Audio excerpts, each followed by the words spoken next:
করতে পারেন। প্রণয়, আপনি যেটা বলছিলেন যে আপনি একটা ছোটখাটো চাকরি করেন, আপনি কিসে চাকরি করেন? বেসরকারি কোম্পানি। একটা বেসরকারি কোম্পানি চাকরি করেন। আপনি ঢাকায় কোথায় থাকেন? মানে ঢাকা শহরে তো থাকেন, কোন এলাকাতে থাকেন? আমি শরীয়তপুরে আছি। আচ্ছা, এবং ওকে, চলুন শুরু করা যাক। কোথা থেকে শুরু করবেন আপনার গল্প? ছোটবেলা থেকে শুরু করেন? হ্যাঁ, অবশ্যই। আমি বড় হয়েছি মধ্যবিত্ত ঘরে।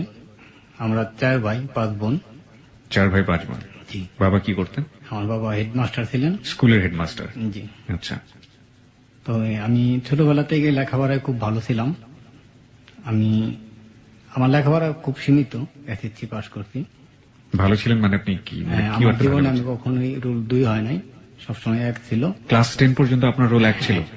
আচ্ছা। আর ক্লাস 5 আমি স্কলারশিপ পেয়েছি, ক্লাস 8ও। তো আপনি ক্লাস 10 পর্যন্ত পড়ে আর পড়েননি? হ্যাঁ, পড়ি নাই। এর বিজয় একটা কারণ আছে। আচ্ছা, সেই কারণটাই তো বলবো। প্রচুর ব্রেনি আপনি স্টুডেন্ট, এবং এরকম স্টুডেন্ট ক্লাস 10 পর্যন্ত পড়ে আর পড়াশোনা করলো না, এটা আসলে খুবই কষ্টের ব্যাপার। আমরা জানবো সে গল্পগুলো। আপনি বড় হয়েছেন, আপনি গ্রামে থেকেছেন কতদিন পর্যন্ত? গ্রাম মানে মফস্বল শহর আর কি। ওখানে আপনি থেকেছেন কতদিন পর্যন্ত? ওখানেই আমার বেড়ে ওঠা। আচ্ছা, আপনার আমার শ্রোতাদেরকে একটু আইডিয়া দেওয়ার জন্য আপনার এজটা যদি গড় এভারেজটা বলতেন, যে আপনি এখন বর্তমানে কোন এজে বিলং করছেন এবং কোন বয়সে আছেন? 35 এর মতো আপনার বয়স। ওকে, চলুন তারপর। আমাদের পারিবারিক ভাবে আমাদের ফ্যামিলিতে একটা ঘটনা হয়, আর এই ঘটনা জানতে পারি আমার বাবা মারা যাওয়ার পর। আমার বাবা মারা যায়, আমি তখন ক্লাস 9-এ পড়ি। আমার বাবা আত্মজীবনী। কিভাবে মারা যান উনি? নরমালি মারা যান নাকি হার্ট স্ট্রোকে মারা যায়? হার্ট স্ট্রোক করেছিলেন? জি। পরিবারে কোনো সমস্যা ছিল? না, পরিবারে তেমন একটা কোনো সমস্যা ছিল না। আচ্ছা। আগে বললাম আমি মধ্যবিত্ত ঘরের সন্তান। তো তার ডায়েরি থেকে আমি পাই। উনি কি ডায়েরি লিখতেন? হ্যাঁ। আচ্ছা। আমাদের ফ্যামিলিতে, আমার ফ্যামিলিতে একটা, আমি যখন ছোট তখন একটা ঘটনা ঘটছিল। আমার বড় বোন, আমার বড় 3 বোন, ওখানে এক বোনের সাথে আমার চাচাতো ভাইয়ের সম্পর্ক ছিল। এই সম্পর্ক চাচাতো মানে আপন চাচাতো ভাই? আপন চাচাতো ভাই। আচ্ছা। সম্পর্ক থাকার পর তাদের একটা বাচ্চা হয়, এটা বিয়ে হওয়ার আগে। মানে আপনার বড় বোনের সাথে আপনার চাচাতো ভাইয়ের একটা সম্পর্ক ছিল, এবং সামাজিক ভাবে এটা একটা অবৈধ সম্পর্ক। হ্যাঁ। এবং যেটা বলছিলেন যে ওই সম্পর্কের বদৌলতে তারা বিয়ে হওয়ার আগেই আপনার বোন মা হয়ে যান, তাই তো? যখন প্রেগনেন্ট হয় তখন থেকে আমাদের ওই 2 ফ্যামিলিতে একটু এটা কখনোই মীমাংসা হয় নাই, তখন থেকে আর কি শত্রুতা হয়। আপনার বাবারা কয় ভাই ছিলেন? 4 ভাই। এটা বাকি সবাই জানতেন যে এই কারণে আপনার বোন এরকম? হ্যাঁ হ্যাঁ হ্যাঁ। আচ্ছা, আপনার বোন অন্তঃসত্ত্বা হওয়ার পর আপনারা কি করেন? তারপর আমার বাবা এমনি গ্রাম্য সালিশ করছে, আর এমনি সরকারি কোনো কেস করে নাই, গ্রাম্য সালিশ করছে।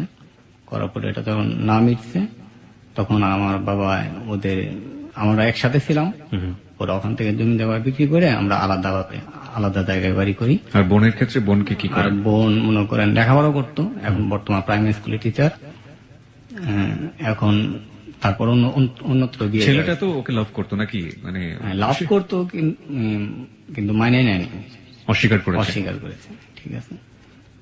আর এই ঘটনা আপনারা কি করলেন তখন? আপনার বোন তো অন্তঃসত্ত্বা ছিলেন, আপনারা কি কোনো অ্যাবর্শন করা বা কোনো কিছু? না, অ্যাবর্শন করানো হয় নাই, বাচ্চা পৃথিবীতে এসেছে।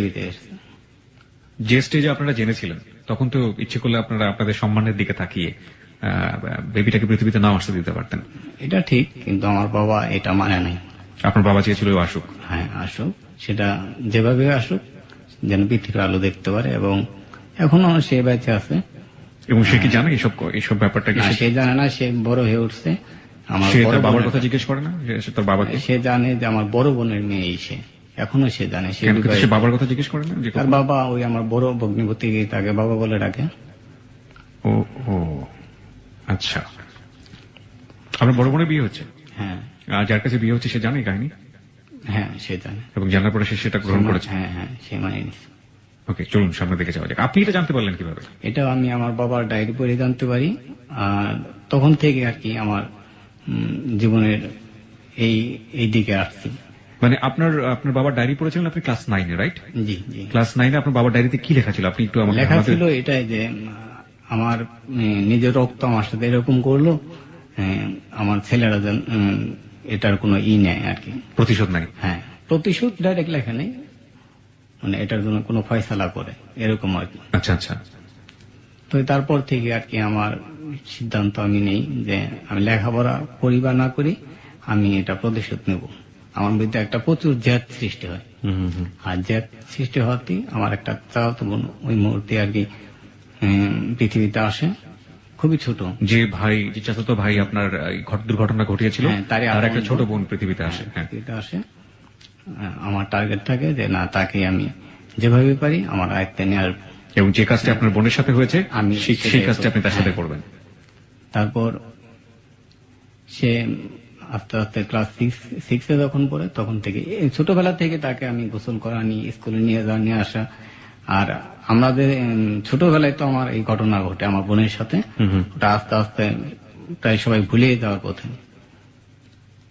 তখন থেকে ওই মেয়েকে আমি সবসময় কাছে রাখি এবং আমার বিশ্বাস দ্বারা তার ফ্যামিলিতে আমি বিশ্বাস স্থাপন হই যে ও কখনো ছোট বোনের কোনো ক্ষতি করবে না। না। তারপর তার সাথে আমি ক্লাস 6-7 এর সময়, 6 যখন পড়ে তখন থেকে তার সাথে মানে রিলেশনশিপ করি, ঠিক আছে। ওকে বুঝতো, কারণ ও তো অনেক ছোট ছিল। বুঝতো না, কিশোরী মেয়েরা তো সাধারণত ওই টাইমে বোঝে না, কিন্তু আচ্ছা, একটা জিনিস লাইক করতো, অনেক লাইক করতো। এবং আপনি মানে কি ধরনের পলিসি ওকে নিয়েছিলেন? ওকে অন্য ছেলেদের সাথে আপনি মিশতে দিতেন? হ্যাঁ, মিশতে দিতাম, কিন্তু তেমন ওই মফস্বল এলাকা না। আর আমি যে সময়ের কথা বলতেছি এটা আপনার অনেক আগে, 88-89 এর কথা না। জি জি, তখন একটা মেয়ে সাধারণত এত এখনকার মতন প্রেম ভালোবাসা এগুলা বুঝতো না। আচ্ছা, ওকে।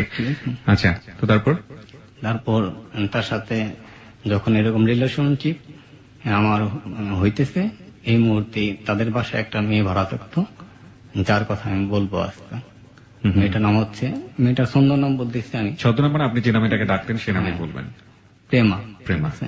তাদের বাসায় ভাড়া থাকতো। তো সেই মেয়ে আমাকে খুবই লাইক করতো। আপনি যে প্রেমা বলছেন এবং আপনার নাম যেখানে প্রণয় বলছেন, আপনার আসল নাম তো প্রণয় না, প্রণয় তো প্রেমাই আপনাকে ডাকতো। জি জি জি। ওকে। আমি চাচ্ছি না যে আমার পরিচয়টা মানে প্রচার করি। এবং শ্রোতা, আপনাকে এখন বলে রাখি কেন আমাদের প্রণয় আসল পরিচয়টা দিতে চাচ্ছে না, সেটা আপনি গল্পের শেষের দিকে এসে বুঝতে পারবেন। যে এটাকে আপনি মহৎ মনে করবেন না কি মনে করবেন সেটা আপনার একান্তই ব্যক্তিগত ব্যাপার। তবে পরিচয়টা আসলে যে কেন দিতে যাচ্ছে না সেটা বুঝতে হলে আপনাকে একেবারে গল্পের শেষ পর্যন্ত শুনতে হবে। জি, সামনের দিকে যাই। মেয়ে আমাকে লাইক করতো, এর কারণ হইতেছে আমি সামাজিক ভাবে কিছু মানুষের উপকার করতাম, রক্ত দেওয়া বা কাউকে কেউ অভাবে করলে তাকে সাহায্য করা, বা কেউ বিপদে পড়লে তাকে সাহায্য করা, এরকম অনেক কিছু করতাম ছোটবেলা থেকে। এই জন্য এই মেয়েটা আমাকে খুবই লাইক করতো। লাইক করার পর সে আমাকে প্রেমের প্রস্তাব দেয়। তখন সে নিউটেনে পড়ে। আর আপনি পড়াশোনা ছেড়ে দিয়েছেন? তখন আমি পড়াশোনা ছেড়ে দিয়েছি। আমি যখন আমার বাবার ডায়েরি পড়ে জানতে পারি, তারপরে আমার লেখাপড়া 9 থেকে বাদ দিই। তারপর আমার বাদ কেন দিয়েছিলেন? বাদ দিয়েছি আমি লেখাপড়া করবো না, কারণ আমি তো আমার জীবনের লাইফটা আর কি ওই প্রতিশোধের জন্য রেখে দিয়েছিলাম। লেখাপড়া করার পাশাপাশি করতে পারতেন। এটা তখন আসলে আমার মাথায় এরকম আসে নাই, তখন শুধু এই জেদের কথাই আসছে। আমার সার্টিফিকেট আমি ছিঁড়ে ফেলেছি। আচ্ছা আচ্ছা আচ্ছা, যাই হোক, ওই মেয়ে আমাকে এরকম লাইক করে, লাইক করার পর আমাকে প্রস্তাব দেয়। প্রস্তাব দেওয়ার পর তখন আমি বলি যে আমি তো এরকম, তাকে আমার গোপন কথাটা বলি এবং তাকে আমি বিশ্বাস করতাম, ঠিক আছে। প্রথম আপনি মানে আপনার প্রতিশোধের যাকে নিবেন তাকে নিয়ে আপনি প্রথম আপনার ওই মেয়েটিকে বললেন? এর আগে আমার কোনো বন্ধু বান্ধব বা আত্মীয় স্বজন কাউকে বলিনি আমার কথাটা বলি। আর এই লেখাপড়া বাদ দেওয়ার কারণে এবং এটার কারণে বন্ধু বান্ধবের পাল্লায় পরে তখন থেকে আমি নেশা করতাম। এরকম গ্রাম্য আমাদের এলাকায় উপজাতীয়দের মদ পাওয়া যায়, মদ খাইতাম। তারপর পরবর্তীতে আমি হেরোইনে আসক্ত হয়েছিলাম। আচ্ছা, যাই হোক, সে আমাকে প্রস্তাব দেওয়ার পরে আমি যখন তাকে এগুলা খুলে বলতেছি, তারপরও সে আমাকে ভালোবাসে। পরে আমি বলছি যে আমি তো এরকম নেশাপানি করি, আর আমার তো জীবনটা অন্যরকম, আমি তো সারা জীবনের জন্য জেলেও যাইতে পারি, ফাঁসি হইতে পারে, কারণ আমি তো রিস্ক নিছি। আর মেয়েটা যেহেতু ছোট তুমি জানোই, সে এটা মানে না। সে বলে যে আমি যদি তোমাকে সত্যিকার ভালোবাসে থাকি তাহলে আমি তোমার এই পথ থেকে নিয়ে আসতে পারবো, আর তোমার যা ইচ্ছা তুমি করো। পরে এক পর্যায়ে তার ভালোবাসার কারণে আমি ওই পথ থেকে ফিরে আসি। ফিরে আসার আগে আমি একটু কিছু জানতে চাই আপনার কাছ থেকে। সেটা হচ্ছে আপনি বলছিলেন যে মেয়েটার যখন ক্লাস 6 বয়স বা ক্লাস 6 বা 5 পড়ে, তখন আপনি তাকে প্রস্তাব করেন বা কিছু একটা এরকম বলছিলেন, ভালোবাসার প্রস্তাব করা বা ওদিকে তাকে নিয়ে আসা বা ওই জিনিসগুলো বোঝানো। এই ব্যাপারটা কতদিন পর্যন্ত ছিল আপনাদের মধ্যে? এই ব্যাপারটা তো ছোটবেলা থেকে তাকে ভালোবাসি এই কথা তো আর আমি বলি নাই। তার সাথে আমার শারীরিক সম্পর্ক করাটাই মূল উদ্দেশ্য ছিল। এটা কি কখনো হয়েছে আপনার তার সঙ্গে? হ্যাঁ, হয়েছে। শারীরিক সম্পর্ক হয়েছে? তখন তার বয়স কত ছিল? 12-13। 12-13। ওই সময় আপনি প্রতিশোধ নেওয়ার চেষ্টা করেছিলেন যেভাবে হোক তাকে? আমার মাথায় তখন থেকে চিন্তা ভাবনা আমি প্রতিশোধ নেব, তখন আমার হিতায় জ্ঞান ছিল না বললেই চলে। এই মেয়েটা যে এত ছোট তখন আমি আর ভাবি নাই। তো ওই মেয়েটা কখনো তার বাবা মাকে বলে দেয়নি যে এই ছেলে আমাকে এইভাবে শারীরিক সম্পর্কে যাচ্ছে বা ফ্রেন্ডদের কখনো? সে আমাকে ওই এমনি ভালোবাসার কথা বুঝতো কিনা জানি না, সে আমাকে লাইক করতো খুবই, এবং এক ধরনের সাপোর্টও দিত? সাপোর্টও দিত। কতদিন ছিল আপনাদের এই সম্পর্ক, শারীরিক সম্পর্ক? এটা সে বুঝমানো হওয়ার পর থেকে তো সে আমাকে লাইক করে, আর এটা সে ক্লাস 9 পর্যন্ত যখন পড়ে তখন পর্যন্ত। ক্লাস 7 থেকে 9, প্রায় 2 বছরের মতো? 2 বছর। ওকে। এই সময় কি সে অন্তঃসত্ত্বা হয়েছিল বা এরকম? না, এটা কখনো অন্তঃসত্ত্বা হয় নাই। এটা আমার ব্যাড লাক হইতে পারে। আপনি এখনো সেটা মনে করেন? হ্যাঁ। মানে আপনি এখনো প্রতিশোধের ব্যাপারে? এখন আর প্রতিশোধ তো প্রশ্ন ওঠে না। আচ্ছা, এখন তো আচ্ছা, ঠিক আছে, আমরা আপনার ওই গল্পে যাই। আপনি যেটা বলছিলেন যে আপনার ওয়াইফ কি করলো, ফিরানোর চেষ্টা করলো বা কিছু একটা? হ্যাঁ, পরে ওই প্রেমা সে আমাকে প্রস্তাব দেওয়ার পরে আমি তো তাকে বুঝাইলাম, সে বুঝে না। পরে আস্তে আস্তে সে আমাকে এই পথ থেকে ফিরে নিয়ে আসলো, আস্তে আস্তে নেশা থেকেও সে আমাকে ফিরে নিয়ে আসলো।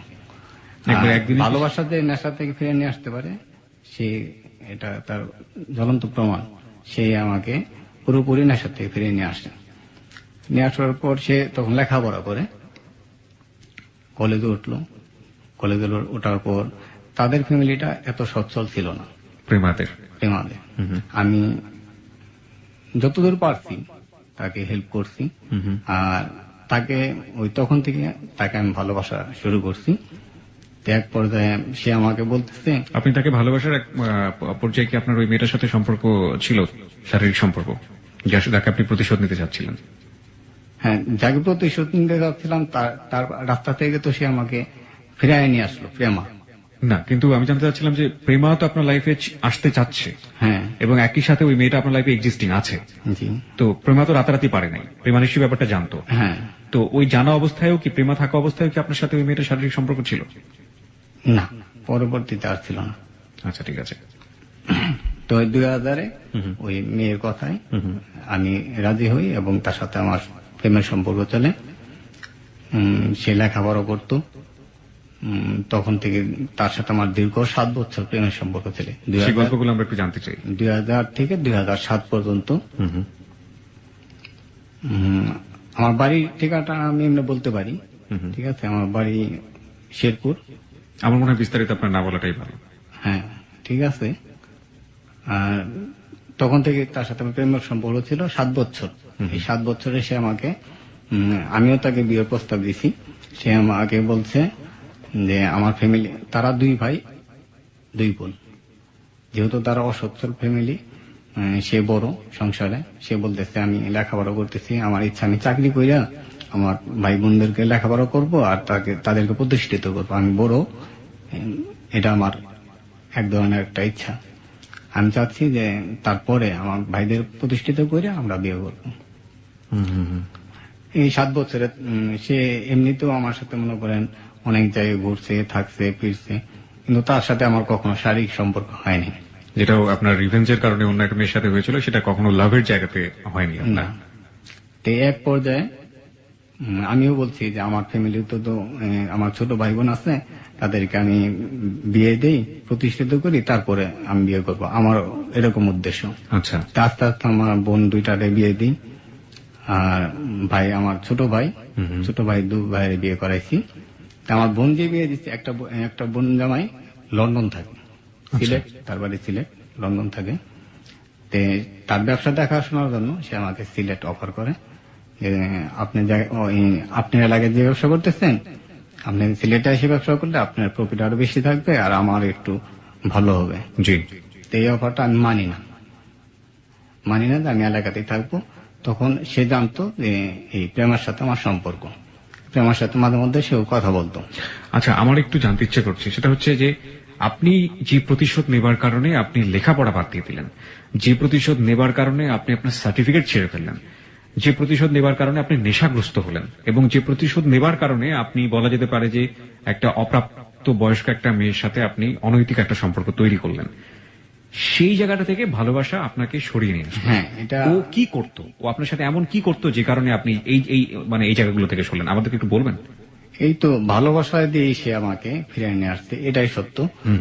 আর সে আমাকে অন্ধবিশ্বাসে প্রথম দিক দিয়ে সে আমার সাথে রাত্রে থাকতো, কিন্তু কখনো তার সাথে আমার এই প্রেমের সময় কখনো তার সাথে আমার শারীরিক সম্পর্ক হয় নাই। আর সে একটা মেয়ে আমাকে বিশ্বাস করে এরকম ভাবে থাকছে, আমিও অবশ্য তার কোনো ক্ষতি করি নাই। আর তার এক কথায় ভালোবাসা তো আর মুখে প্রকাশ করা যায় না। জি। সে আমাকে যে ভালোবাসা দিতে, এটা অলৌকিক ভাবে আমি ওই পথ থেকে আমার যার জন্য আমার লেখাপড়া বাদ বা আমি নেশাগ্রস্ত হয়ে গেছিলাম না, সেই পথে আমি কিভাবে ফিরে আসছি আমি নিজেও জানি না। দু একটা ঘটনার কথা বলবেন, যে ঘটনাগুলো আপনার মনে এখনো দাগ কেটে আছে সেই সময়ের, তাকে নিয়ে? হ্যাঁ, এরকম অসংখ্য ঘটনা। জি প্লিজ, একটু যদি আমাদের সাথে শেয়ার করেন। এই তো তাকে নিয়ে অনেক জায়গায় ঘুরতে গেছি, রাত্রে থাকছি, ঠিক আছে। সে আমাকে সারা রাত বুকে জড়ায় নিয়ে থাকছি, কিন্তু সে আমাকে একটা তো ঠিক আছে, ঠিক আছে, ফাইন, ওটা তো একটা ঠিক আছে যে মানে ওটা হয় না, কিন্তু থাকে না ছোট ছোট জিনিস যেগুলো আপনার ভালো লাগা শুরু করলো, মানে একটা মানুষকে আপনার ভালো লাগতে শুরু হলো, এই যে ব্যাপারটা, একটা মেয়ের সাথে তো আপনার সম্পর্ক ছিলই আগে থেকে, কিন্তু তাকে আপনি আলাদা করে দেখা শুরু করুন, এরকম ছোটখাটো ঘটনা নিশ্চয়ই। হ্যাঁ, তাকে আলাদা দেখার কারণ আরেকটা, ওই সময় ওই যে কলেজ লাইফে লেখাপড়া করে, ওই লাইফে প্রায় সাধারণত অনেক মেয়ে প্রেম করে, তার জীবনে এরকম কেউ আসে নাই। আর সে সবকিছু যায় না, আমি এরকম একটা খারাপ সিদ্ধান্ত নিয়েছিলাম, এবং কি আমি তখন নেশা করি, তারপরও সে যে আমাকে এভাবে ভালোবাসে, এই কারণেই তার প্রতি আমি বেশি দুর্বল হয়ে পড়ি। আচ্ছা আচ্ছা, ওকে, এটা একটা অনেক বড় কারণ হতে পারে। এবং সে যখন আপনাকে বলতো যে তুমি নেশা করবা না, বা ওই মেয়েটার ব্যাপার তো সে জেনেই আপনাকে আপনার জীবনে, তাকে আমি কথা দিতাম যে করবো না, কিন্তু পরবর্তীতে দেখা গেছে যে আমার নেশা করতে হয়েছে, কিন্তু আস্তে আস্তে সে আমাকে বেশি সময় দিছে, আর এই সময় দেওয়াতে আমি নেশাটা ভুলে গেছি। কত বছর লাগছিল আপনার নেশা ছাড়তে? দীর্ঘ 3.5 বছর। 3.5 বছর লেগেছিল নেশা ছাড়তে। আর ওই মেয়ের সাথে যে অনৈতিক সম্পর্কটা ছিল, সেটা থেকে আপনি বেরিয়ে আসেন কবে? সেটাতে বেরিয়ে আসছি আপনার 2000 লাস্টের দিকে। আপনি ফাইনালি সিদ্ধান্ত নিলেন যে আপনি এটা করবো না। সে আমাকে বোঝাইতে সক্ষম হয়েছে যে তুমি যে এটা করতেছো, তোমার তো পরবর্তীতে জীবন আছে, তোমার চাচাতো ভাই যে ভুল করছে, এটা তো আমার মাথায় আগেও আসছে, কিন্তু মাথায় কেস করে না। কিন্তু সে যখন আমাকে তার ভালোবাসা দিয়ে বুঝাইছে যে তোমার তো পরবর্তী জীবন আছে, তুমি যে এই কাজটা করতেছো, তুমিও তো ভুল করতেছো। জি, কুকুর কামড়াইলে কি তুমিও কামড় দিবা কুকুরে? আর এভাবে তার মানে ওই সিদ্ধান্ত থেকে আমার আস্তে আস্তে সে আমার সরাই নিয়ে আসছে। ওকে, ফাইন, এবার আপনি যান সিলেটের গল্প, আপনি যেখানে যাচ্ছেন। পরে আপনার 2007-এ 7 বছর যখন তার সাথে আমার প্রেমের সম্পর্ক, এই 7 বছরে বিয়ে হয় নাই। বললাম তো আমার ফ্যামিলিকে আমি প্রতিষ্ঠিত করব, তার ফ্যামিলিকেও সে প্রতিষ্ঠিত করবে, তারপর আমার বিয়ে করব। তখন যখন আমি সিলেটে যাইতে চাইলাম, সিলেটে যাইতে আমি চাইনি, কিন্তু যখন আমাকে বোঝাইলো যে না, This track was downloaded from FusionBD.com. না তুমি সিলেটে যাও, ঠিক আছে। আপনাকে আপনার প্রেমা বললো যে তুমি সিলেটে যাও। হ্যাঁ। কেন? তুমি সিলেটে গেলে তুমি আরো উন্নতি করতে পারবা বেশি। আচ্ছা, যেহেতু তোমার ভগ্নিপতিরা পয়সা আলা, আর ওখানে ব্যবসাটা পাথরের ব্যবসাটাও তোমার ভালো, তুমি যাও সিলেটে যাও। পাথরমার নদী থেকে পাথর তুলে যে বিক্রি করে। আচ্ছা আচ্ছা। পরে আমি সিলেটে যাব সিদ্ধান্ত নিলাম, কিন্তু যখন যাওয়ার প্রস্তুতি নিচ্ছি, তখন সে আমার বলতেছে যে আমার একটা কথা আছে। কি কথা? যে আমাকে বিয়ে করে যেতে হবে। মানে তুমি সিলেটে যাও ঠিকই, কিন্তু আমাকে বিয়ে করে তারপরে সিলেটে যাও। আচ্ছা। পরে আমি বললাম যে আমাদের তো সিদ্ধান্ত ছিল যে পরে বিয়ে করব, তোমার ভাই বোন তো লেখাপড়া করতেছে, তাহলে এই মুহূর্তে আমাকে বিয়ে করে যেতে হবে। পরে ভাবলাম যে ভালোবাসি যেহেতু, তাহলে তো বিয়ে করে দেওয়া উত্তম। তখনই তাকে নিয়ে আমি সিলেট চলে যাই। তাকে নিয়ে আপনি চলে যান? মানে বিয়ে করেননি, কিন্তু ওকে নিয়ে চলে গেলেন? আরেকটা কথা বলা বাদ আছে, এটা 2007-এর ঘটনা। তো তখন সে লেখাপড়াও করে অনার্সে, এবং তাকে আমি একটা চাকরি নিয়ে দিই সরকারি সমাজসেবা অধিদপ্তরে। আপনি কিভাবে চাকরি নিয়ে দেবেন, কারণ আপনি তো মানে ক্লাস 9 পর্যন্ত পড়াশোনা করেছেন। আমাদের গোষ্ঠীগত আমরা একটু প্রভাবশালী, আমাদের মফস্বল থানায়, আর ওইভাবে আর কি তখন- বিভিন্ন লিয়াজি করে, হ্যাঁ, 2 নাম্বারি করে, হ্যাঁ ওটাকে যেটা বলে আর কি সম্মানে জি, নরমালি 2 এটা নাম্বারি করে আসলে- টাকা পয়সা এটাই ঘুষ টুস সত্য। দিয়ে ঠিক আছে, এভাবেই ম্যানেজ করেছিলেন। জি। ওকে, তাকে চাকরি নিয়ে দিলেন এবং দেওয়ার সে পরে কর্মস্থলেও থাকে, মাঝে মধ্যে আপনার ক্লাস করে, অনার্সে তো পড়ে। আচ্ছা ওটা আপনার ওভাবে আসলে বলা ঠিক না, যেহেতু অনেকেই শুনতেছে লিসনাররা, আপনার ওই মামাদের, ভার্সিটির মামাদেরকে টাকা পয়সা দিয়ে ক্লাস না করেও হাজিরা দিতে পারে, এটা সত্য আসলে। ঠিক আছে, ওকে, আসলে সব সত্য এখানে উদ্ঘাটন হোক। ওকে, যাই হোক, তারপর সে চাকরি অবস্থায়, তখন আর কি আমি যখন সিলেটে যাব, তখন সে ছুটি নিল 1 সপ্তাহ, যেহেতু সরকারি চাকরি, আমার সাথে সিলেট গেল। যার পর সিলেটে আমরা বিয়ে করলাম, সেটা আপনার 2007-এর আপনার 14 এপ্রিল। পরিবারকে না জানিয়ে। পরিবারকে না জেনে শুধু আমার সিলেটের ভগ্নিপতি, সিলেটের বোন, আর সিলেটে আমার এক বন্ধু, এই তো। পরিবারকে জানাননি কেন, মানে ফ্যামিলিকে জানলে কি সমস্যা ছিল? ফ্যামিলিকে জানাইলে আমাদের চাচাতো বাইনসারি আছে, তারা একটু প্রভাবশালী, আর ফ্যামিলি আমার ফ্যামিলির মানে নিত না, এই কারণে আসলে তখন পরিবারকে জানানি হয়নি। আচ্ছা, আর আপনি বলছিলেন যে মেয়েটার কথা, যে মেয়েটার প্রতি আপনার প্রতিশোধ নেবার কথা ছিল, ওই মেয়েটা তো ছেলে বলতে আপনাকেই বুঝতো, কারণ আপনি তাকে হ্যাঁ। ছোটবেলা থেকে পেলে পুষে বড় করেছেন। তো আপনি যখন একটা মেয়ের সাথে, আপনার প্রেমের সাথে মেশা শুরু করলেন, তখন ওই মেয়েটা আপনাকে জেলাস ফিল করতো না, বা আপনাকে ওর কাছ থেকে হ্যাঁ করতো, কিন্তু আমি তাকে অন্যভাবে ম্যানেজ করে নিয়েছি, যে আমি আর পাপ করব না, যেটা আমি যে পথে গেছিলাম, আসলে মানুষ যেন এই পথে না যায়, যে এরকম একটা ছোট মেয়ের সাথে যে আপনি মানে যার সাথে এটা করেছিলেন তাকে আপনি বলেছিলেন যে তোমার সাথে আমার উদ্দেশ্য এটা ছিল? হ্যাঁ, তাকে পরবর্তীতে বলছি। ঠিক আছে। আর আপনি যেটা বলছিলেন যে আপনি ভালোবেসে বুঝতে পারলেন যে আপনি অন্যায় করছেন, এবং জীবনের একটা পর্যায়ে গিয়ে যে মেয়েটার সাথে আপনি অনৈতিক সম্পর্ক করেছেন, সেই মেয়েটাকে আপনি খুলে বললেন যে আমার আসলে ইচ্ছা ছিল তোমাকে এটা করার, তাই তো? জি। আপনি চাচাতো বোন, তারপর তার প্রতিক্রিয়া কি হয়েছিল? সে অনেক এমনি তো আফসোস করছে, আর সে যখন বুঝতে পারছে, ঠিক আছে, আমি তার কাছ থেকে মাপ চাই নিছি, সে মন থেকে মাপ করছে কিনা জানি না, কিন্তু তার কাছ থেকে আমি বলছি যে আমি তো তোমার সাথে অন্যায় করছি, তুমি তো বুঝো নাই, আর এটা খুবই গুরুতর অন্যায়, আর এই জন্য তার কাছে আমি, তোমার কাছে আমি খুবই মাপ চাই, আর যা করছি এটা তুমি আমার একদম মন থেকে মাপ করে দিবা। পরে সে আমাকে মাপ করে দিচ্ছে এক পর্যায়ে। আচ্ছা আচ্ছা, মুখে মাপ করছে, অন্তর থেকে করছে কিনা জানি না। ওকে, ও আপনাকে জিজ্ঞেস করে নাই যে আমার দোষটা আসলে কোথায় ছিল? দোষ তো করছে আমার ভাই। হ্যাঁ, সে এটা বলছে। আপনি খুলে বলেছিলেন যে আমার ফ্যামিলির সাথে তোমার ভাই এরকম এটা করেছে। বলছি, তাকে খুলে বলছি, এগুলা ডিটেলস সব বলছি তাকে, আর বলার পরে সে হয়তো আমার মনে হয় যে মন থেকে সে আমার মাফ করে দিচ্ছে। বর্তমানে ওর সাথে আপনার কথাবার্তা হয়, দেখা দেখি হয়? বর্তমানে আসলে আমি যে কাহিনীটা বলতেছি, লাস্টে বলবেন, আমার মানে অতীত জীবনের কোন ফ্রেন্ড সার্কেল, আত্মীয় স্বজন, কার সাথে আমার এখন যোগাযোগ নাই। ঠিক আছে, চলুন সামনের দিকে যাই। সিলেটে গেলেন, আপনি বিয়ে করলেন প্রেমাকে। হ্যাঁ, ওকে, তারপর? বিয়ে করার পর সে বাসর রাত্রে এসে আমার বলতেছে যে তোমার জীবনের উদ্দেশ্য তো ছিল অন্যরকম, তাহলে তুমি আমাকে কেন বিয়ে করলা? সে আমারে বলতেছে। তা আমি বললাম যে আমি আসলে তোমার বিয়ে করছি 3টা কারণে। 3টা কারণ? ওকে। আর 3টা কারণে, একটা কারণ হইতেছে যে বলেন। তুমি যে আমাকে এরকম ভালোবাসা, আমার জীবনের যে একটা খারাপ জেদ ছিল, জেদ থেকে ফিরে নিয়ে আসছো, প্লাস তুমি আমার নেশা থেকে যে ফিরে নিয়ে আসছো, জি, এটা একটা কারণ। আরেকটা কারণ হইতেছে যে তুমি যে আমাকে ভালোবাসলা, ঠিক আছে, রবীন্দ্রনাথের আমি একটা কাহিনী পড়ছিলাম, কথা পড়ছিলাম, সে বলছিল যে তুমি যারা ভালোবাসো তারা কখনো বিয়ে করো না, আর যে তোমারে ভালোবাসেন তাকে তুমি জীবন সঙ্গিনী করিও। ওটাকে বলছিল, সে রবীন্দ্রনাথের কথা বলছে। হ্যাঁ, আমি যত জানি এটা রবীন্দ্রনাথের কথা কিনা আমার যথেষ্ট সন্দেহ আছে। যাই হোক, তারপরও আপনাকে এভাবে সে বলেছিল। ওকে, তারপর? না আপনি আমি বললাম বলেছেন, হ্যাঁ আপনি বলেছিলেন। ওকে, তারপর?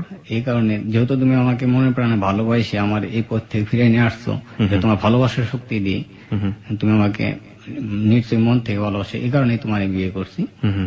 আরেকটা কারণ হইতেছে যে তুমি আমাকে যে এরকম ভালোবাসে যে এরকম নিয়ে আসছো, তুমি তো নিজেও সহজ সরল, আর তোমার ভিতরে যেহেতু কোনো পাপ নাই, আর আমি তো একটা পাপ করে ফেলছি।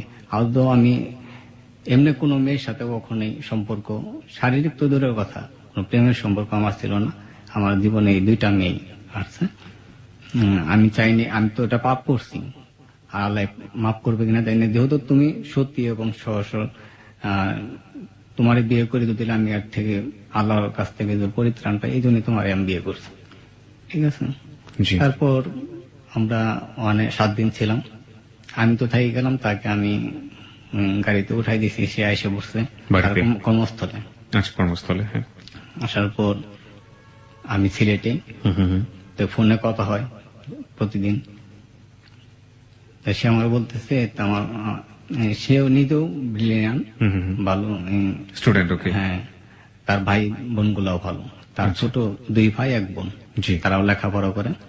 তো সে আমার বলতেছে যে আমার ভাইদেরকে যদি আমি ভালো কোনো স্কুলে ভর্তি করে দিতে পারতাম, আমি তো বেতন পাই সামান্য, যে বেতন পাই সেটা দিয়ে আমার সংসার চলে না। তার বাবা তখন কাজ করে না কোনো কিছু, তার বাবাই একমাত্র উপার্জনক্ষম ছিল, তার ভাইরা তো লেখাপড়াই করে। সে এখন তার সংসার চালায়।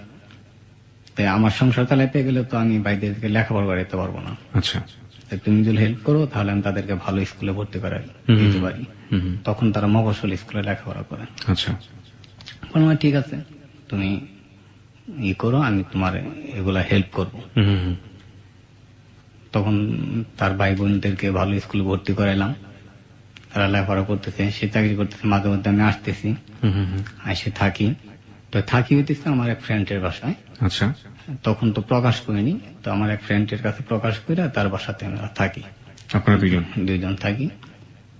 তো এক সময় সে আমাকে খুব তাগিদ দিতে থাকলো যে তুমি এসে পড়ো, তোমার সিলেটে থাকা দরকার নাই, তুমি এখানে চলে আসো।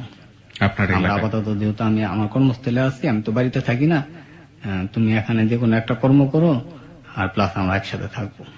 আচ্ছা। তো আমি আসি।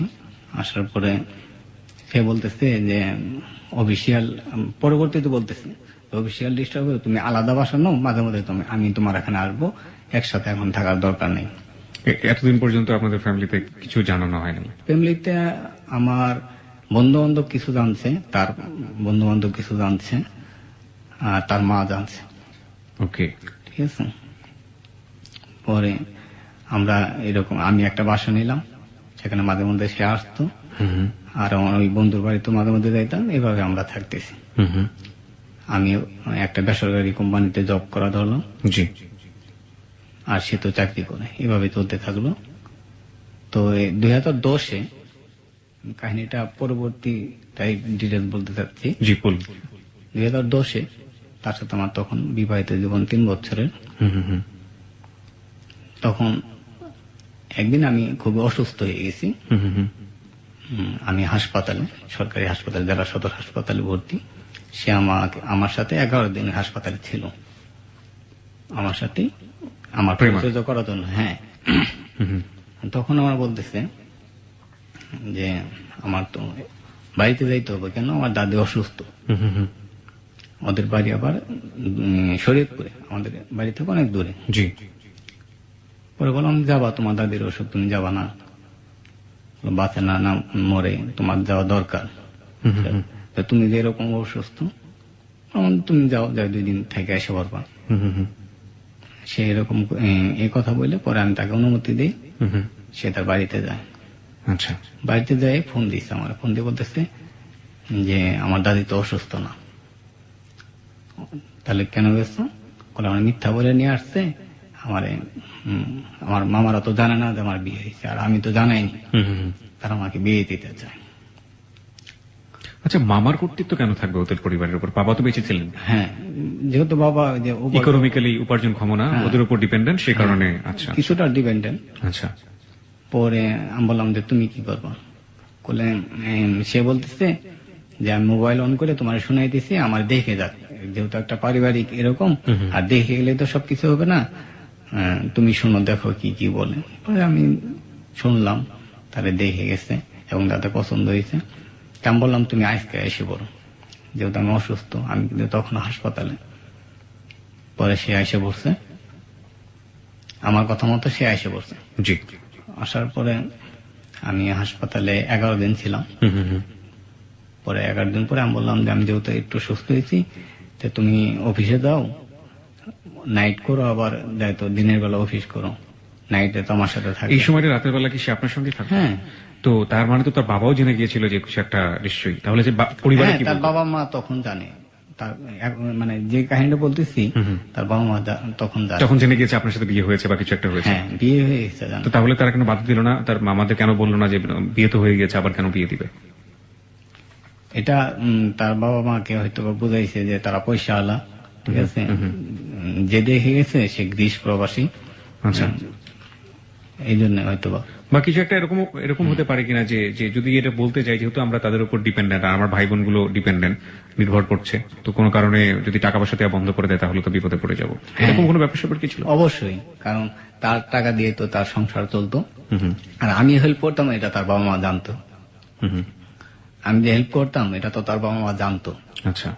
তা নাহলে তার সে কত টাকা বেতন পায়, আর এইভাবে পড়ালেখা খরচ প্লাস তাদের সাংসারিক খরচ জানতো, কিন্তু আমার সাথে কখনো তার বাবা মার কথা হইতো না। আচ্ছা, ওকে। আচ্ছা, যাই হোক, তো এর আগে কয়েকটা কথা না বলে এর আগের কয়েকটা কাহিনী বলি নাই, এটা ভুলে গেছি আমি। জি, বলুন। তার সাথে যখন আমার এই 3 বছরের সম্পর্ক, মানে 2007-এর পর থেকে 2008-এর লাস্টের দিকে, জি, সে বলতেছে যে হঠাৎ করে তো আমার ভুল হয়ে গেছে, আমি তো প্রেগনেন্ট। ঠিক আছে, আপনার ওয়াইফ বলতেছে আমি প্রেগন্যান্ট বা আমি কনসিভ করেছি। ওকে। বলে আমি তো চাচ্ছি না যে এখনই, আমরা তো চাচ্ছি না যে এখনই আমরা এটা প্রকাশ করি। জি। আর মোটামুটি যারা জানা তারা তো জানছেই, আর আমি এটা সামাজিকভাবে প্রকাশ করতে যাচ্ছি যে আর একটু পরে কি করব। আমি বললাম যে তুমি কি করবা, বলে এটা অপারেশন করে ফেললি। বললাম আচ্ছা ঠিক আছে, তুমি যখন চাইতেছো করো, কিন্তু এটা আসলে করা ঠিক না। পরে সেটা আমাদের দুজনের সম্মতিতে করে ফেলানো হয়। ওকে। হ্যাঁ, এর 1 বছর পর তার গর্ভে আবার সন্তান আসে। সন্তান আসার পর এটা সে তো চাকরিস্থলে, তার মা বাবা জানে, তার মা বাবা তাকে চাপ দিতে থাকে যে এখন সন্তান নিলে এটা তো তোর যে বিয়ে হয়েছে এটা তো সামাজিক ভাবে হয় নাই, তোরা নিজেরা করছিস, ঠিক আছে, তাহলে এটা অ্যাবর্শন করে ফেলায় পরবর্তীতে বাচ্চা নেওয়া যাবে। আমার জানাইছে, আমি বলছি না এটা সম্ভব না।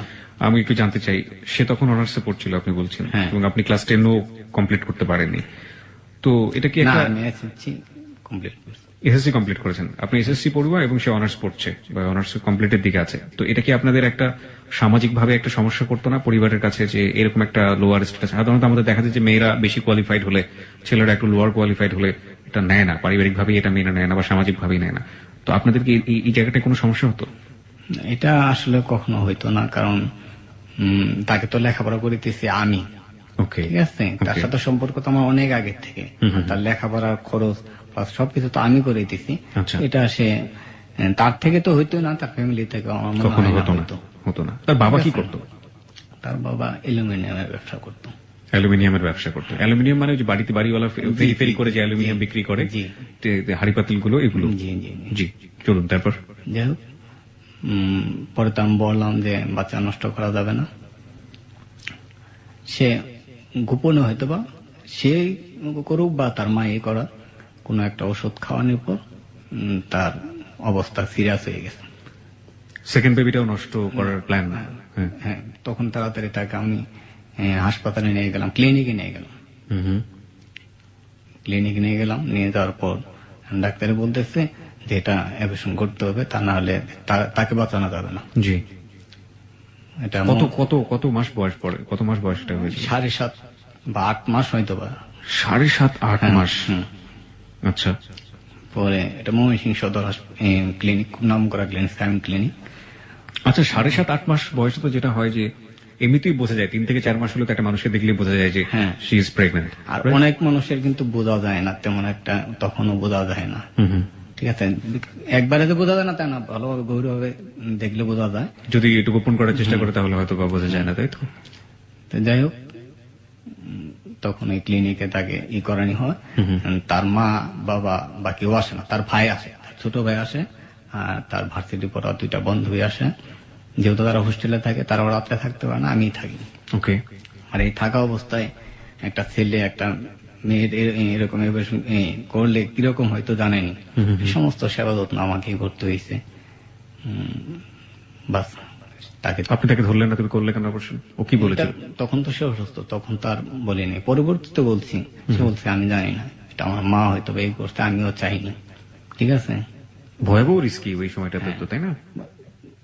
তার বাঁচার কথা ছিল না কথাই। আচ্ছা। তারপর তাকে সেখান থেকে সুস্থ করে নিয়ে এসে বাড়িতে নিয়ে আসলাম। যাই হোক, ওই আমি যে ঘটনার থেকে এই ঘটনাতে আসছিলাম, আমি হাসপাতালে, তার বাড়ি থেকে সে এসে পড়লো। আসার পর আবার আমাদের হাসপাতাল থেকে নিয়ে এসে আমার বাড়িতে, আমি বললাম যে আমি বাড়িতে যাবো। জি। তো আমার বাড়িতে দিয়ে তার কর্মস্থলে সে গেল। তা আমার ফোনে কথা হয়, হঠাৎ করে সে বলতেছে যে আমার মোবাইল ডিস্টার্ব দিতেছে। ঠিক আছে, আর ডিস্টার্ব দিতেছে, তো আমার মনে হয় মোবাইলটা অফ হয়ে যেতেছে। আমি বললাম যে কি হয়েছে, বলে না মাঝে মধ্যে নেটওয়ার্ক পায়, মাঝে মধ্যে পায় না, তার মোবাইল বন্ধ। তা ফোন দিই তার সহকর্মী কলিগের কাছে, সে বলে দেওয়ার মোবাইলটা নষ্ট। 2 দিন তার কলিগের সাথে, কলিগের মোবাইল দিয়ে কথা বলছি, 3য় দিন সে নাই। ও তখন কোথায় থাকতো? সে তখন, জেলার নামটা বলেন আমাকে। শেরপুর। শেরপুর। আর আপনি তখন কোথায় থাকতেন? আমাদের ওই শেরপুরই একটা থানায়। তো ইচ্ছে করলে তো আপনি পাশাপাশি গিয়ে দেখে আসতে পারতেন, যোগাযোগ করতে পারতেন। হ্যাঁ, কিন্তু আমি তো অসুস্থ। আচ্ছা। যেহেতু মোবাইল তার তখন, এখন তো মোবাইলের যুগ, জি, তার তথ্য তো নিতেই পারছি। পরে তার মোবাইল বন্ধ, তার কলিগ বলতেছে সে তো নাই, কই গেছে বলে যায়নি। আমার মনের মধ্যে একটা বাড়ি মারছে তখন, এই ফার্স্ট টাইম আপনি সন্দেহ করা শুরু করলেন। কতদিন পরে এটা, মানে সন্দেহের জায়গাটা কতদিন পরে আসলো? বিয়ের কতদিন পর? 3 বছর পর। বিয়ের 3 বছর পর। ওকে, যান। তারপর আমি ওই অসুস্থ শরীর নিয়ে শেরপুরে আসি।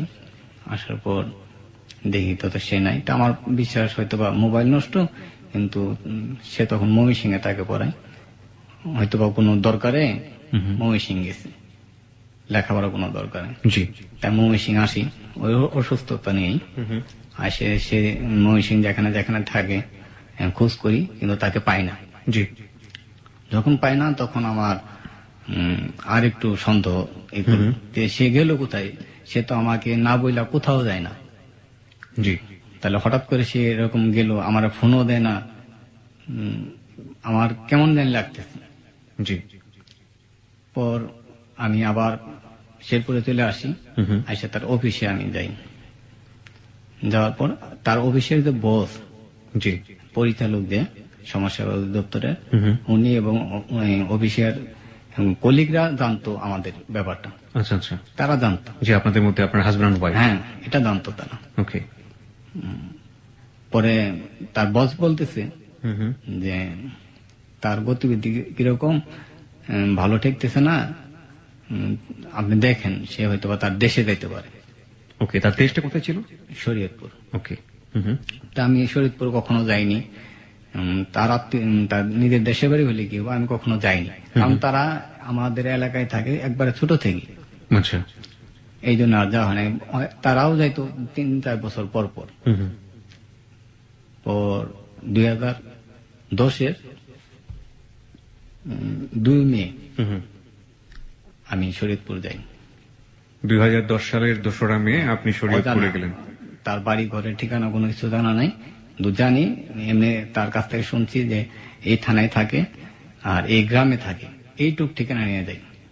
আচ্ছা, একটা জিনিস আমার একটু জানতে ইচ্ছে করছে, 3টা বছর একটা মানুষের সাথে আপনি ঘর সংসার করলেন, যে মানুষটার সাথে আপনি আপনার জীবনটা বাকি পথটা চালানোর সিদ্ধান্ত নিলেন, সেই মানুষের কাছে তার যেখানে জন্ম, তার যেখানে শেকড়, সেটার ঠিকানা আপনি জানবেন না? ঠিকানা এই পর্যন্ত জানি, মানে তার বাবার নাম জানি, তার এক মামার নাম জানি, তার গ্রামের নাম জানি, আর তার থানা জানি, কিন্তু কোন বাড়িটা। ও আচ্ছা, বাড়িটার ঠিকানা। বাবা কিন্তু আমাদের এলাকায় থাকে জি। প্রায় 21 বছর ধরে, তাহলে আমি আর কি জানবো? সেটা তো ঠিক, কারণ 21 বছর যেখানে থাকে সেটাই ঠিকানা হয়ে যায়। সেটাই ঠিকানা, খুব স্বাভাবিক, খুবই আর স্বাভাবিক। আমাদের এলাকায় সে বাড়িও করছে পরবর্তীতে, আমাদের বাসায় ভাড়া থাকতো, পরবর্তীতে বাড়ি করছে। আচ্ছা, কতদিনের ফোন যোগাযোগ বন্ধ ছিল আপনার সাথে ওর? আপনার 25 তারিখের ঘটনা, আর এই কদিন তো 25 থেকে 2রা মে, তার মানে প্রায় সপ্তাহখানিকের মতো। সপ্তাহখানেক। ওকে, আপনি গেলেন, তারপর? যাওয়ার পর ওই গ্রামে, জি। আমাদের এলাকার মতন ওদের এলাকা না, একটা মানে আমাদের গ্রামে যেমন একটা মানুষের বলা যায় যে অমুকের বাড়ি কোথায়, এটা সরাসরি একজনে বলতে পারে। জি। ওদেরটা হইতেছে আপনার পদ্মা নদীর কাছে, আর এক বাড়ির খবর আরেক বাড়ি ওই দিকের এলাকার লোক জানে না। আচ্ছা আচ্ছা। এটা আসলে কোনোভাবে বাই করতে পারতেছি না। পরে এক লোকের দ্বারায় বললো যে এই লোক, পরে দেখি দেন তার কাকা, ওই কাকা আবার আমাদের ওখানে যাইতো, তার দেখা পাই। এটা আপনার 3 তারিখে দেখা পাই, ঠিক আছে? জি। দেখা হওয়ার পরে তাকে বললাম যে যখন আপনাদের এই প্রেমা আপনাদের এখানে আসছে, পরে বললো যে হ্যাঁ, পরে তুমি আসছো কেন? আমি যে তার সাথে আমার একটু দেখা করা দরকার। জি। পরে সে বলতেছে সে তো তোমার সাথে দেখা করবে না। আমাদের কাহিনীটা তখন তার ফ্যামিলিকে সে ডিটেলস বলে ফেলছে, সবাই জেনে ফেলছে। ওর ফ্যামিলিতে সবকিছু বলে দিয়েছে এবং আপনার সম্পর্কে বলে দিয়েছে। তা আমার তো সেরকম ধারণা নেই। আমি ভাবছি যে কোনো কারণে হয়তো বা তার কোনো আত্মীয় স্বজন অসুস্থ বা অন্য কোনো কারণে আসছে, আর তার মোবাইলটা বন্ধ, সে তোমার জানাইছে। কিন্তু একটা জিনিস মাঝে মধ্যে লাগতেছে যে আমার নাম্বার তো আর জানা, যে কোনো মোবাইলতে ফোন করতে পারতো, সেটা আমার মাথায় আসতেছে না, হয়তো বা কোনো কারণে করে নাই। পরে বললাম যে চলেন যাও, করে না যাওয়া তো যাবে না। কেন? যে সে তোমার সাথে কথা বলবে না। আপনি কি করে জানেন কথা বলবে না? তার সাথে আমার সম্পর্ক কি জানেন? বলে জানি। বলে সে এখন তোমার লাইক করে না। এটা কি বলেন? তার সাথে আমার ঝগড়া হয় নাই, কোনো ফেসাদ হয় নাই, আর আমাদের মধ্যে হঠাৎ করে এরকম। তাহলে তাকে বলেন আমার ফোন দিয়ে বলতে যে তোমার সাথে আমি দেখা করবো না, ফোন দিয়ে যাবে না। বলবো না, তার সাথে আমার দেখা করতেই হবে। পরে ভর্তিতে তারা আমার একটা বলে তো আসো, পরে একটা ঘরে নিয়ে যায় আমার আটকায় তাদের দেশীয় অস্ত্র দিয়ে আমাকে ভয়ভীতি দেখায়।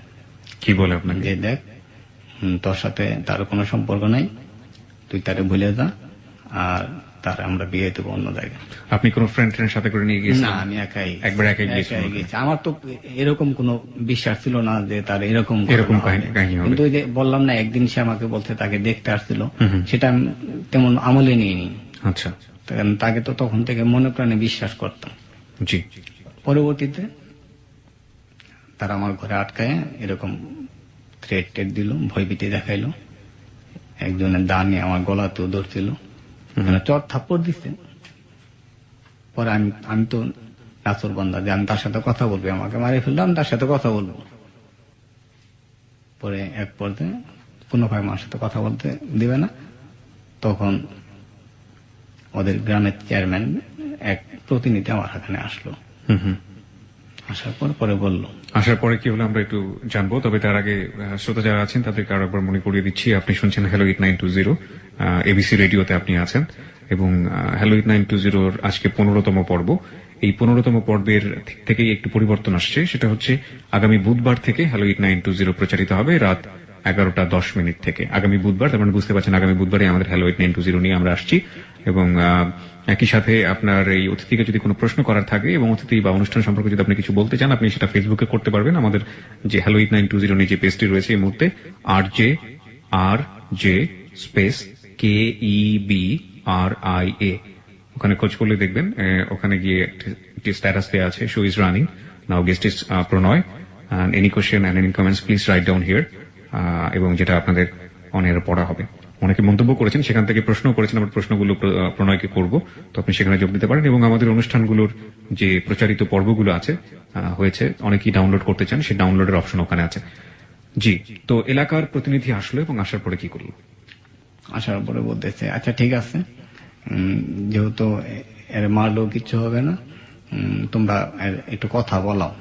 আমি তখনও বুঝতে পারিনি যে তার বাড়িতে বিয়ের উৎসব চলছে, আমি এটা বুঝতে পারছি পরবর্তীতে। Oh my God! ঠিক আছে, পরে আমার কথা বলাইলো, আমার প্রেম আমাকে বললো যে তুমি অসুস্থ শরীরে এখানে কেন আসছো। আমরা এখানে কেন আসছি মানে তোমার 1 সপ্তাহ ধরে মোবাইল বন্ধ, আর তুমি আমার সাথে কোনো যোগাযোগ করো না, কি হয়েছে তোমার? বলে আমার এখানে একটু সমস্যা, আমার তার আবার অনার্স পরীক্ষা। ঠিক আছে, বলতেছে যে আমি 2 দিন পরে আসতেছি, তুমি চলে যাও। আমাদের এটা তুমি কি বলো, তোমার এলাকায় আমার নিয়ে আসার জন্য কত চেষ্টা করছো, আমি আসি নাই, এখন আমি আসছি, তোমার সাথে দেখা করবো না, কিছু না। বলে আমার ফ্যামিলির তো আমি জানাইনি। জানাও নাই, তুমি আমার অন্যভাবে নিয়ে যাও তোমার। আর আমি আসলাম তো তোমার এলাকার লোকজন আমার সাথে এরকম ব্যবহার করতেছে কেন, তাই না? স্বাভাবিক। আর আমার এরকম থ্রেট দিতেছে কেন, বলে এটা তো আমি জানি না। আচ্ছা ঠিক আছে, আমি এটা দেখতেছি, তুমি চলে যাও। আমি চলে যাবো কেন, আমি তোমার সাথে দেখা করবো, তুমি বলো। তুমি তো আমাদের বাসে ভাড়া থাকো, আমি বাড়ি মালিক হিসেবে তো তোমার এখানে যাইতে পারি। জি, তুমি যদি প্রকাশ না করতে চাও, বলেন এটা সম্ভব না, একটু সমস্যা আছে, তুমি চলে যাও। আমি তোমার আইসিআর ডিটেলস বলতেছি, তুমি ময়মনসিংহ থাকবো। পরে বলতেছে না, আমি তোমার সাথে থাকবো, তোমার সাথে না দেখা করে চলে যাবো না। পরে সে মোবাইল কাটে গেছে। এইটুক তার সাথে কথা হইলো। পরে আমারে তারা এরকম আরো করতেছে, এখন কথা তো বলাইছি, চলে যাও। আমি দেখলাম যে এখানে থাকলে আমার কোনো বিপদ হইতে পারে বেশি, তারা তো না মানে। তা আমি চলে আসলাম।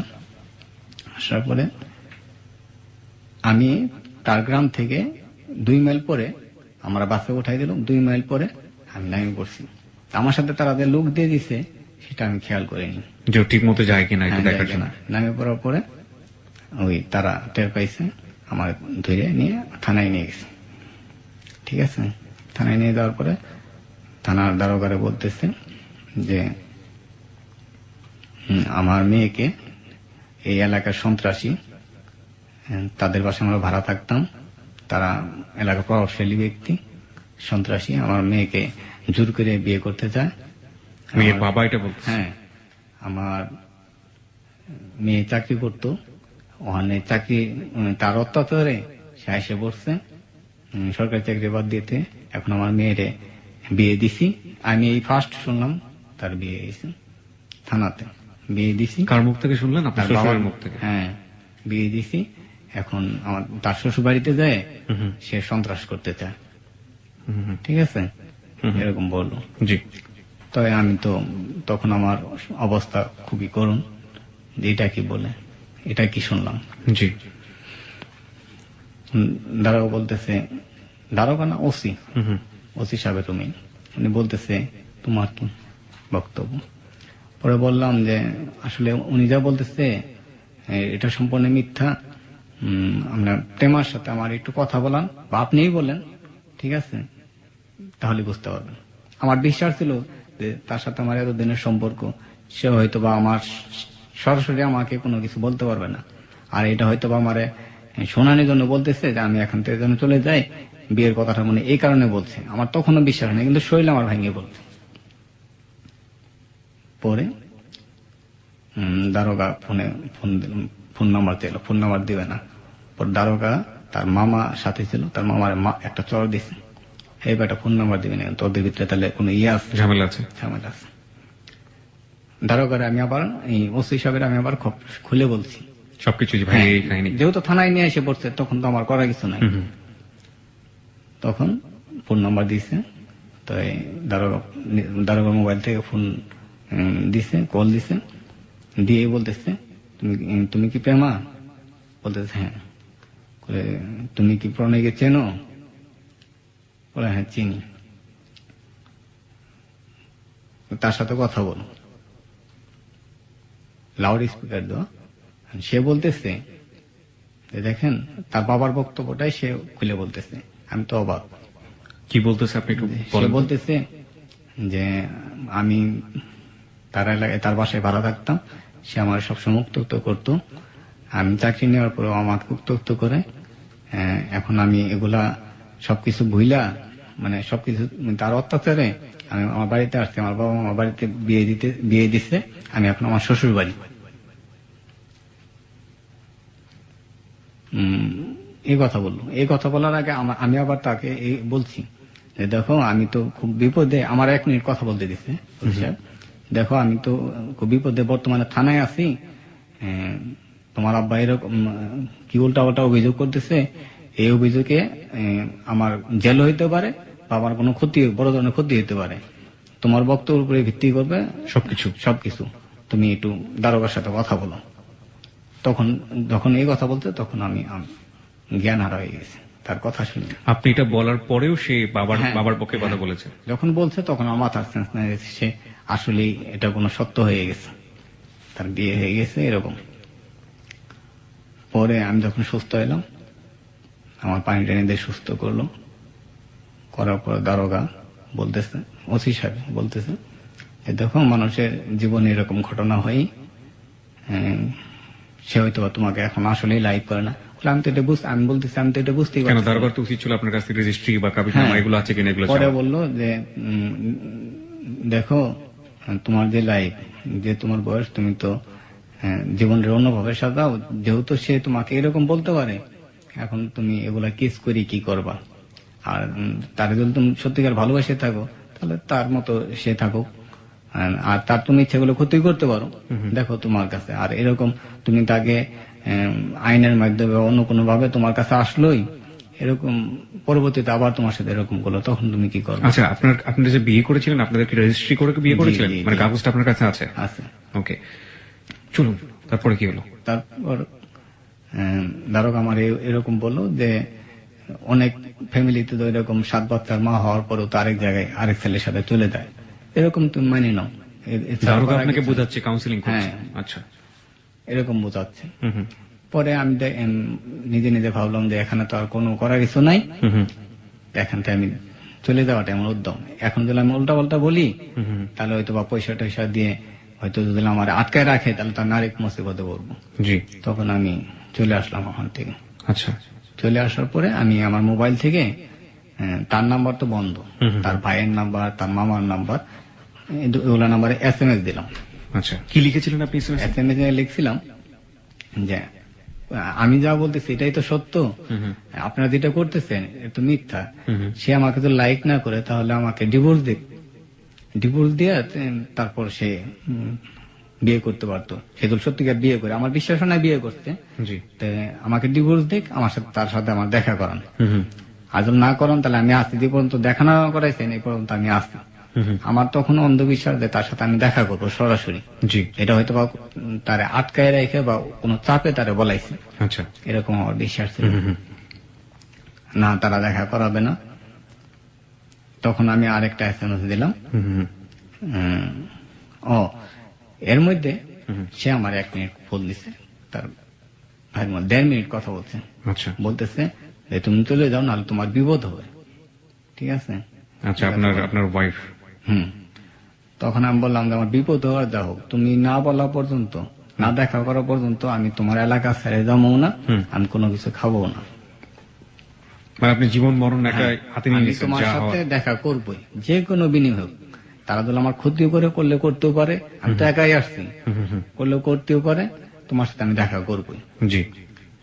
এরকম এই করে মেসেজ দিছি, কোনো নাই, সারা শব্দ নাই। আমি তো তার এলাকায় ঢুকতেও পারি না, কারণ তারা বলে আমাকে আবার দেখে আমাদের কোনো ক্ষতি করে। আমি আড়ালে থেকে দীর্ঘ 29 দিন পর্যন্ত তার এলাকায় ঘোরাঘুরি করতে থাকলাম। 29 দিন?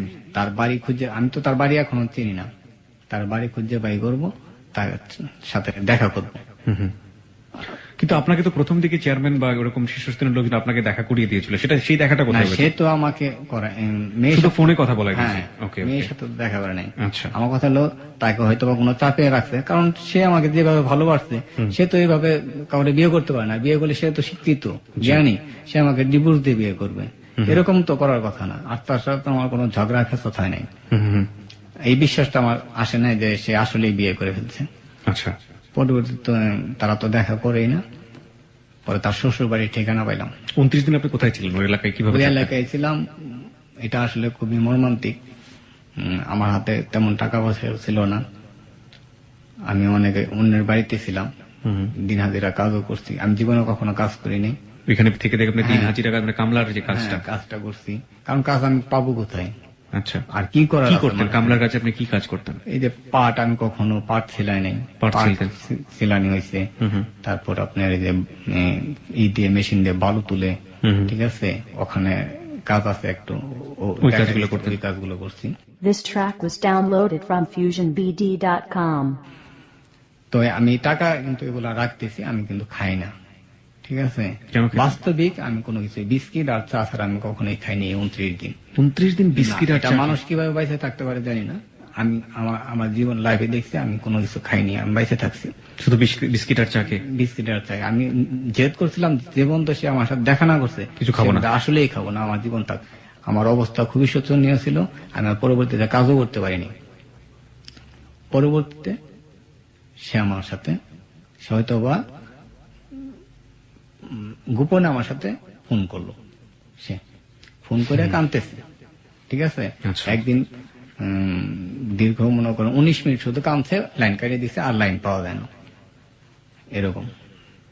তো পরবর্তীতে সে আমাকে ফোন করছে আরেকদিন, এটা 29 দিনের দিন ফোন করছে যে তুমি অমুক জায়গায় আসো, তোমার সাথে আমি দেখা করবো। ও কি জানতো যে আপনি ওর এলাকায় আছেন? হ্যাঁ। ওকে। তার ভাইয়ের মোবাইলে প্রতিনিয়ত তার মেসেজ দিতাম। আচ্ছা আচ্ছা। কিন্তু আমি মেসেজের কোনো উত্তর পাইতাম না। আমি জানি যে তারা খুলে দেখতেছে, মেসেজ তো ডেলিভারি রিপোর্ট থাকে, খুলে দেখতেছে, পরবর্তীতে সিম বন্ধ করে ফেলতেছে। আচ্ছা, খুলে দেখে দেখি। পরে তার সাথে আমি দেখা করতে গেলাম ভয়ে ভয়ে, যে হয়তো বা জানি না কি হবে, যদি সত্য হয়ে থাকে তাহলে আমার জীবনে রিস্কও থাকতে পারে। তার আগে আমি তার থানায় চিঠি করে গেছি, তার যে থানায়, এই থানায় জিটি করে গেছি যে আমি যে এখানে আসছি এটা তো আর কেউ জানে না। যদি এরকম হয় যে আমার কোনো ক্ষতি হলো, তাহলে তো আর করার কিছু নাই। এই জন্য আমি থানায় জিডি করে গেছি। তারপর গেলাম, যাই তার সাথে দেখা করালো তার মামার বাড়িতে। মামার বাড়িতে দেখা করলো, তার সাথে কথা বললাম। তার বললাম যে আমি কি তোমার সাথে কোনো ভুল করছি? বলে না, ভুল করো নাই। তাহলে তুমি এরকম করলা কেন? তোমাকে বিয়ে সত্যি সত্যি তোমাকে আসলেই বিয়ে হয়েছে? কথা বলে না। পরে বললাম যে না, এখন আর লুকোচুরি করার কিছু নাই, তুমি আমাকে সত্যি বলো। পরে সে তো কাঁদতেছে, তখনও সে আমার বুকে মাথা রেখে কাঁদতেছে ওনার কোল। সে আর আমি শুধু রুমে, হয়তো বা ঘরের আশপাশে কেউ আছে, তো আমরা দুইজনের রুমে ওর মামার বাড়িতে।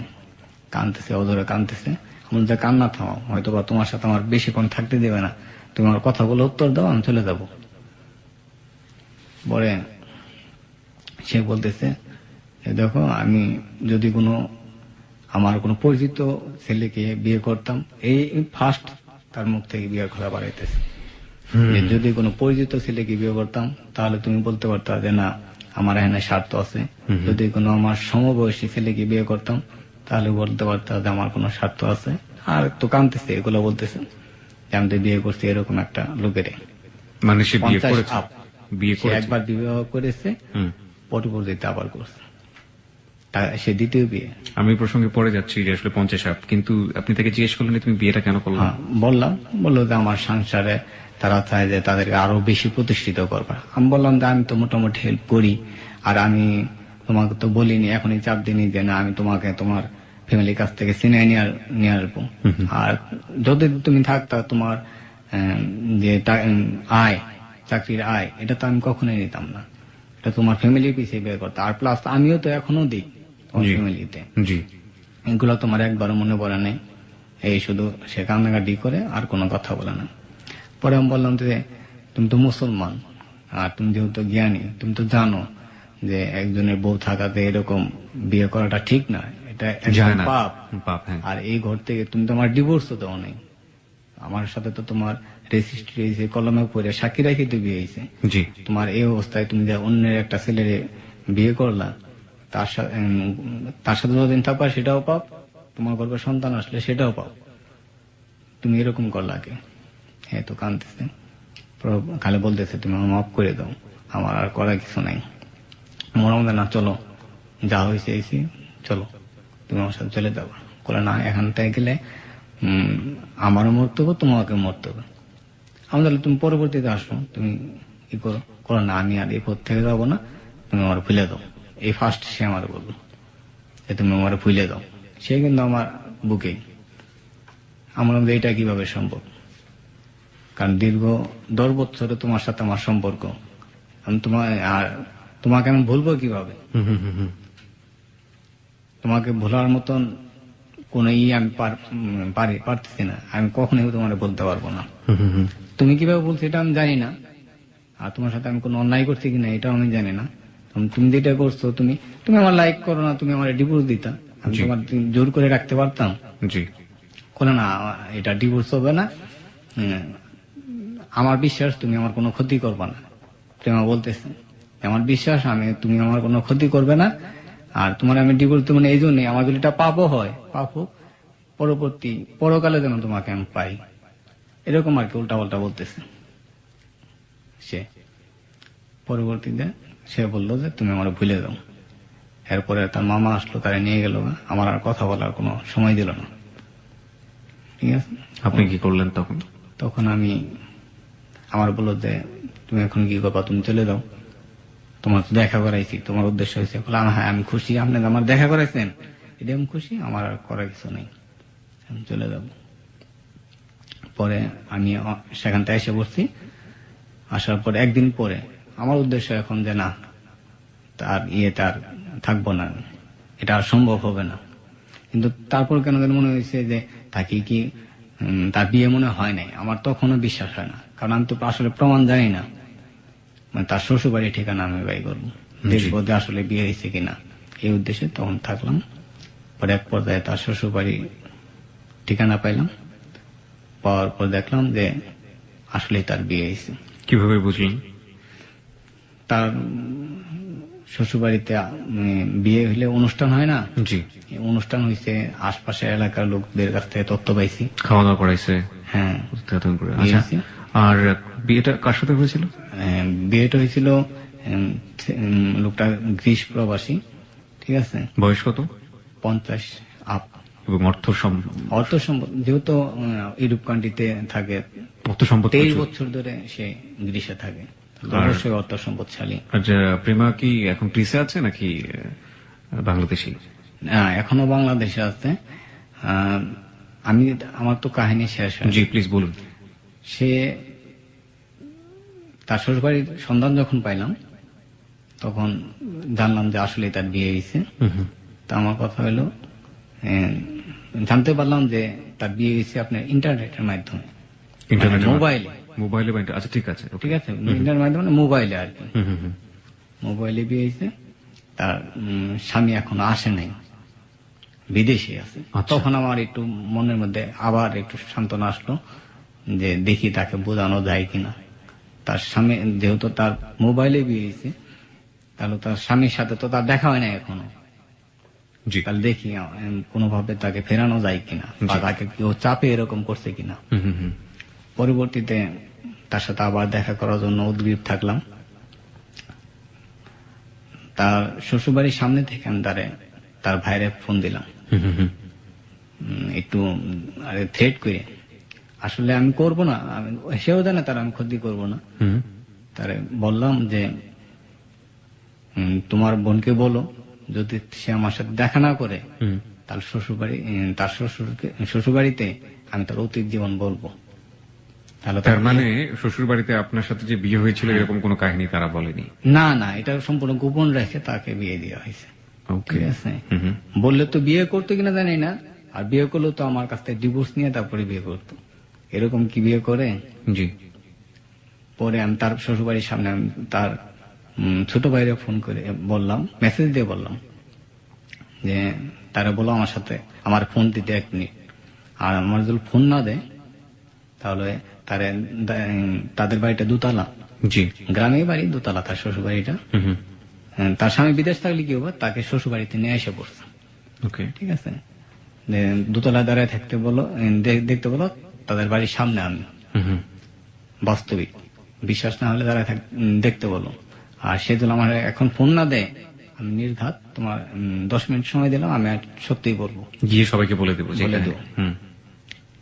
এই মেসেজ কাজে খাটছে, আমার ফোন দিছে প্রেমায় যে তুমি এটা কি করছো, তুমি এখানে কেন? মানে সে আমাকে দেখছে। পরে আমি বললাম আমি তোমার সাথে দেখা করতে চাই, তুমি তো ভুল করছো যেটা, ঠিক আছে? বলে তোমার সাথে আমি দেখা করতে পারতাম, বলছি যে আমি যেটা করছি এই পথ থেকে এখন আর ফেরা সম্ভব না। জি। পরে আমি বললাম যে তোমার সাথে আমার 7 বছরের প্রেম, 3 বছর আমরা বিবাহিত সম্পর্ক হয়ে গেল, চলে গেল, আর তুমি 2 দিন ধরে তাকে এরকম ফোনে তার সাথে তোমার হয়েছে, আর তুমি এখন বলতেছো না এটা সম্ভব না, এটা করলে করতে হবে, তোমার সাথে আমার দেখা করতে হবে না, তুমি দেখা না করো তাহলে আমি কিন্তু সবাইকে বলে দেব। জি। পরে সে আমার মিথ্যাটা সান্ত্বনা দিল যে আমি তোমার সাথে দেখা করবো, পরবর্তীতে জানাই যাচ্ছে তুমি এখন চলে যাও। পরে আমি ওখান থেকে চলে আসি। আসার পরে সে আমারে ফোন দেয় না, 2 দিন পর সে আমার ফোন দিয়েছে। ঠিক আছে, এই 2 দিনের মধ্যে আবার তার ভাইকে আমি অনেকবার মেসেজ দিছি, সে তো ফোন দেওয়ার কথা, ফোন দিতেছে না। আপনি চাচ্ছিলেন যে কোনোভাবে তাকে ফোনে বোঝানো যায় কিনা, বুঝিয়ে আপনার লাইনে নিয়ে ফোনে পাইতেছি না। আচ্ছা। পরবর্তীতে 2 দিন পর থেকে সে আমাকে সবসময় আমার সাথে ফোনে কথা বললো, অল টাইম কথা বলা শুরু করলো, মানে মাথা ঠান্ডা রাখবেন, নইলে আমার দুর্ঘটনা ঘটে যাবে। এরকম করে আমি তার এলাকাতেই সে আমাকে অনেক ভাবে বোঝাইতেছে, সে কান্নাকাটি করতেছে, তারপর অতীত জীবনের কথাও সে বলতেছে, আমিও বলতেছি, কিন্তু তার কথায় সে অনর। কিন্তু আমাকে সে সহজ সরল ভাবে, আমি তাকে তো অন্ধভাবে ভালোবেসে ফেলছি, বিশ্বাস করছি, এই সুযোগেই তো সে এরকম করছে। সে আমাকে বাড়িতে পাঠাইতে পারতেছে না, সে বলতেছে যে আমার মামারা কিন্তু তোমার ক্ষতি করবে। ওকে এটা বলতো যে তুমি আমাকে ভুলে যাও, অন্য একটা মেয়েকে বিয়ে করো। সে জানে আমি কোনো মেয়ের বিয়ে করব না, এটা জান। ওকে, ঠিক আছে, এটা কখনোই বলেনি। ওকে। পরবর্তীতে সে আমাকে বোঝাইতে থাকলো যে তুমি চলে যাও।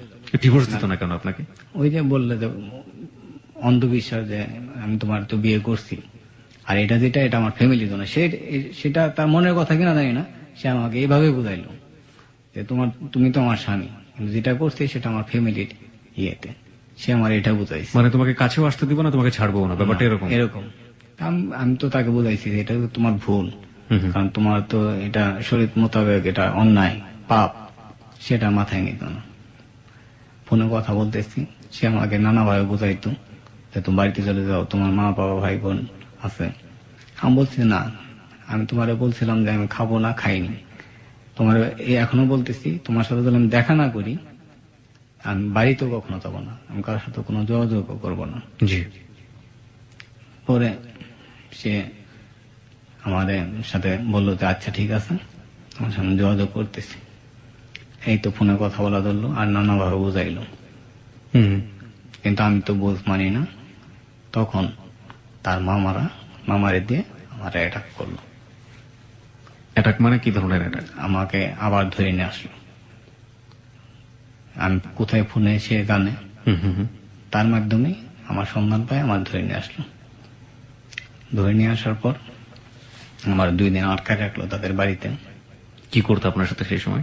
আমার সাথে তখন কোনো মারধর করে নাই, আমার একটা ঘরে আটকায় রাখতো, ঠিক আছে, একটা ইয়ের মধ্যে আপনি ফর্সা করতে দিত ওখানে। আমি তো মনে করেন একদম জেলখানার মতো। জেলখানার মতো। আর আমার তো জীবনে কোনো মায়াই নাই, কিন্তু আমি শুধু এটা ভাবতেছি যে যার ফ্যামিলির জন্য আমি এত কিছু করলাম, আর সে এরকম করতেছে কেন? আচ্ছা, আপনি এই সময়টাতে, লম্বা একটা সময়, আপনার ফ্রেন্ডদের মধ্যে আপনি জানাতেন না যে আমার সাথে আচরণ করতেছে? আপনার ফ্যামিলিকে আপনি জানাতেন না? না। কেন জানাতেন না? জানাতাম না এই জন্যই, তার সংসারে যে আমি এত কিছু করছি এটা আমার ফ্যামিলি জানতো, আমার ফ্রেন্ড সার্কেল জানতো। তারা আমাকে এমনি সরাসরি বলতো না, কিন্তু পরোক্ষভাবে জানাইতো যেটা এরকম এত বেশি করা ঠিক না, এর জন্য তোর বস্তায় দেবো। আমি এটা বার্তায় নিতাম না, কারণ সে কখনো আমার সাথে এরকম কোনো মানে বিহেভ করে নাই যে সে আমাকে ভুলে চলে যাবে, সেটা তার আমার এখন মনে হয় যে এটা তার আগে থেকে পরিকল্পনা ছিল এরকম। আচ্ছা, না ঠিক আছে, কিন্তু কথা হচ্ছে যে যখন আপনি বিপদে পড়লেন তখন তো আপনার কাউকে না কাউকে পাশে দরকার, কাউকেই পাচ্ছেন হ্যাঁ, না আমি ইচ্ছা করলে তো অনেক সহজে নিতে পারতাম। আমি তো আগেই বলছি আমার ফ্যামিলি মোটামুটি প্রভাবশালী, কিন্তু আমি চাচ্ছিলাম না যে যে ওদের কোনো ক্ষতি হোক, মেয়েটার কোনো ক্ষতি হোক। আমি আসলে তাকে মনে প্রাণে ভালোবাসি, এখনো ভালোবাসি। আমি চাচ্ছিলাম না যে তার কোনো ক্ষতি হোক। ক্ষতি চাইলে তো তার বিয়েই হয় না, যেহেতু তার জি সদ্য বিবাহিত স্বামীও বিদেশে, জি, আসবে 1 মাস পর। আর মানে আমি তো 1 মাস ছিলাম, 2 মাস পর আসার কথা ফোনে বিয়ে হওয়ার। আমি ইচ্ছা করলে যদি জানাই তার শ্বশুর বাড়িতে, আমি তো জানাইতেই পারি, মোটামুটি কিছু হলে বুদ্ধিমান। আর তার শ্বশুর বাড়ি যেহেতু জানি চিনি, আমার আটকায় রাখতে পারবে না। আমি কখনো জানি না, এই জন্য যে সে যদি অ্যাকচুয়ালি নিজ ইচ্ছায় করে থাকে তাহলে আমার করার কিছু নেই। ওকে, তারপর আপনাকে ঘরের মধ্যে আটকে রাখলো? 2 দিন আটকে রাখলো। আটকায় বললো যে তোমার ফ্যামিলির লোকেরা নিয়ে আসবো।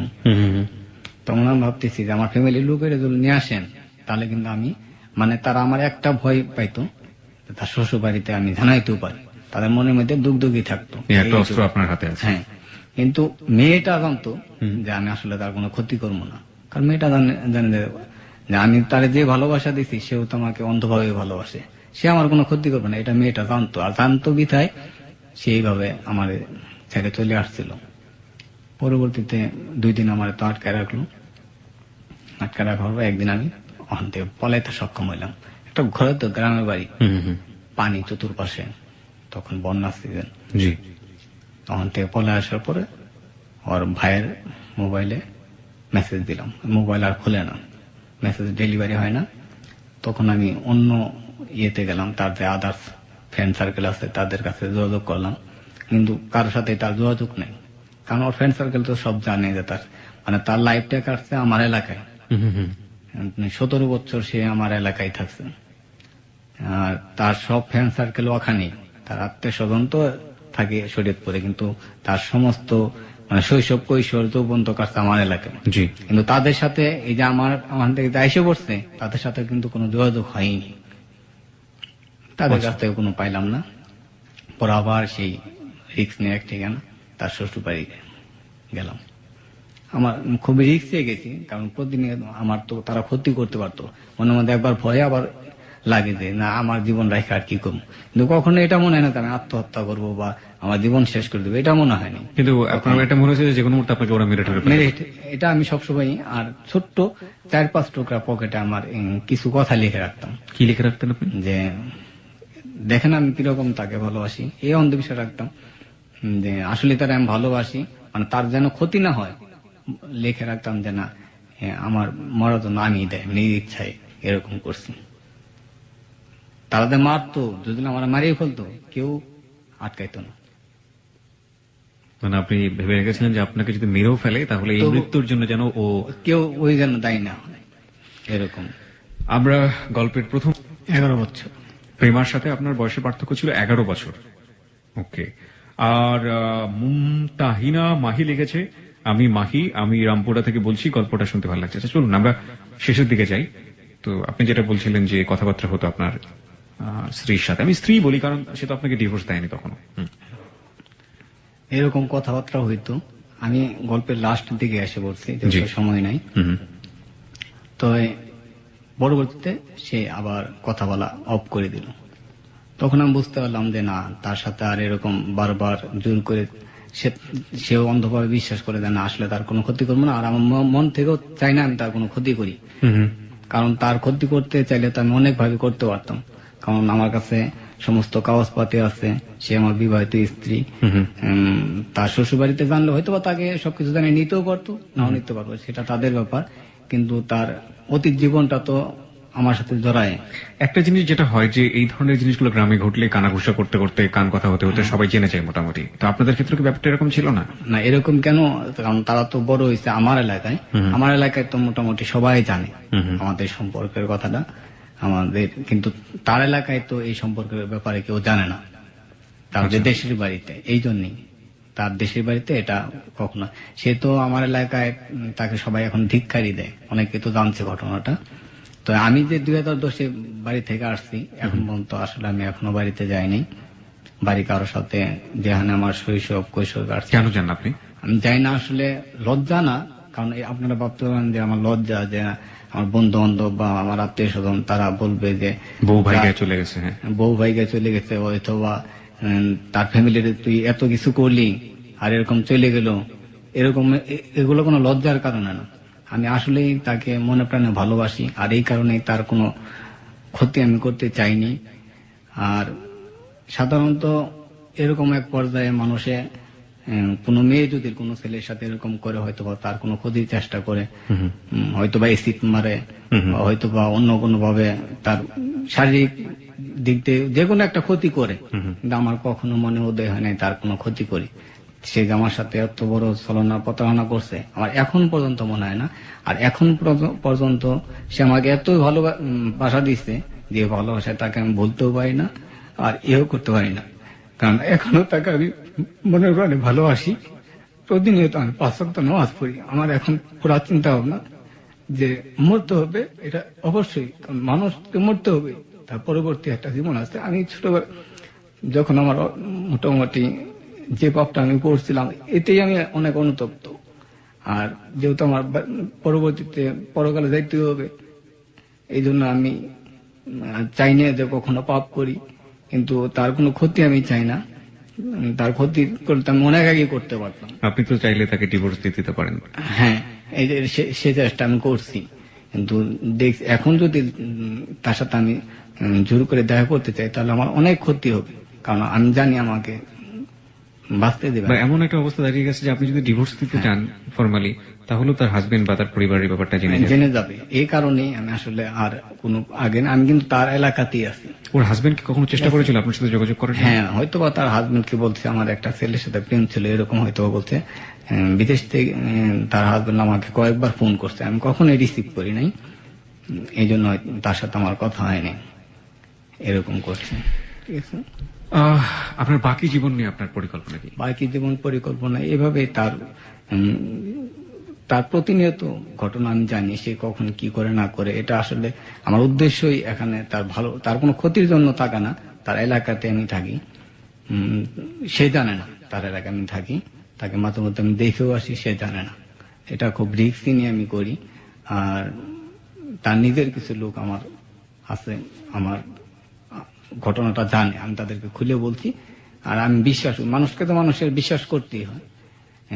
2 বছর অতিবাহিত হয়েছে, তারা যখন এখনো বলে নাই তাদের ফ্যামিলিতে, আমার মনে হয় হয়তো কেউ বলবে না, তারাই আমাকে তথ্য দেয় সে কি করে না করে। আর এতেই আমি খুশি থাকি, প্রতিনিয়ত এতেই আমি খুশি থাকি। যারা ফেসবুকে বিভিন্ন রকমের বিরূপ মন্তব্য করেছেন, প্রথম দিকে তার কথাগুলো শুনে যে একটা মানুষ, তার দুটো দিক দেখুন। একটা হচ্ছে যে এই মানুষটা জীবনের প্রথম দিকে যখন কিছু বোঝেনি, কিশোর বয়স, ক্লাস 9-এ পড়ে, তখন সে বাবার ডায়েরি পড়ে একটা পরিকল্পনা নিয়েছিল জীবনে আর কিছু না হোক প্রতিশোধ নিতে হবে, এবং সেই প্রতিশোধটা কত ভয়াবহ রকমের প্রতিশোধ ছিল আপনি চিন্তা করে দেখুন, এবং সেই প্রতিশোধটা কতটা অনৈতিক হতে পারে। সেই মানুষটা ঠিক আরেকটা মেয়ের দ্বারা প্রেমে পড়ে ভালোবেসে একটা মানুষ হবার চেষ্টা করলো, এবং জীবনের একটা পর্যায়ে এসে সেই মানুষটাও তার কাছে থাকলো না।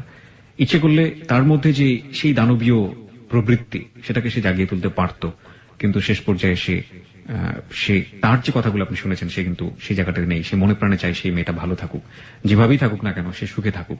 আমরা ছোটবেলায় একটা বই পড়তাম, সে বইয়ের মধ্যে একটা গল্প ছিল, ডক্টর জ্যাকিল অ্যান্ড মিস্টার হাইড। প্রত্যেকটা মানুষের মধ্যেই দুটো চরিত্র আছে, একটা খারাপ এবং একটা ভালো। সেই খারাপ দিক নিয়ে যদি আমরা তাকে সবসময় মূল্যায়ন করার চেষ্টা করি, তাকে খারাপ বলার চেষ্টা করি, তাহলে তার যে ভালো দিকটা আছে সেটা আড়ালে আবডালে মুছে যাবে। আচ্ছা, আমার শেষ একটা জিনিস আপনার কাছে জানার আছে। আপনার যে সবচেয়ে অন্ধকার যে জায়গাটা, আপনি যে কাজটা করেছেন আপনার চাচাতো বোনের সাথে, সেটার জন্য আপনি অনুতপ্ত না? হ্যাঁ, এখনো আমি অনুতপ্ত সেটার জন্য, এবং আল্লাহর কাছে সবসময়ই করি। আর আল্লাহ যেন আমাকে ক্ষমা করে দেয়, এই জন্য খুবই অনুতপ্ত। আর আমি চাই যে আমার মতন এরকম যেন কোনো ভুল সিদ্ধান্ত যেন কেউ না নেয়। আপনার স্ত্রী, তার ঘরে কি কোনো সন্তান এসছে? হ্যাঁ, এখন বর্তমানে তার ঘরে সন্তান আসছে। উনি যদি জীবনের কোন একটা পর্যায়ে ফিরে এসে যদি বলেন যে আমি তোমার সাথে থাকতে চাই, আপনি কি করবেন? আমি তো তাকে এখনো ভালোবাসি। আমি জানি যে সেটা অসম্ভব, কিন্তু আবার সম্ভবও মনে করি। কেন মনে করি? যে সে, তার বিশ্বাস ছিল এক সময়, আমি তো তাকে ভালোবাসিনি প্রথম, সে আমার পিছনে অনেকদিন ঘুরছে। তার বিশ্বাস ছিল যে ভালোবাসা দিয়ে একটা মানুষের মন জয় করা সম্ভব। আর সেই বিশ্বাসে সে আমাকে দুইটা, যে জায়গা থেকে কেউ আসতে পারে না, কারণ আমি যে জেদ করছিলাম সেখান থেকে ফিরে আসার কোনো বুদ্ধি ছিল না।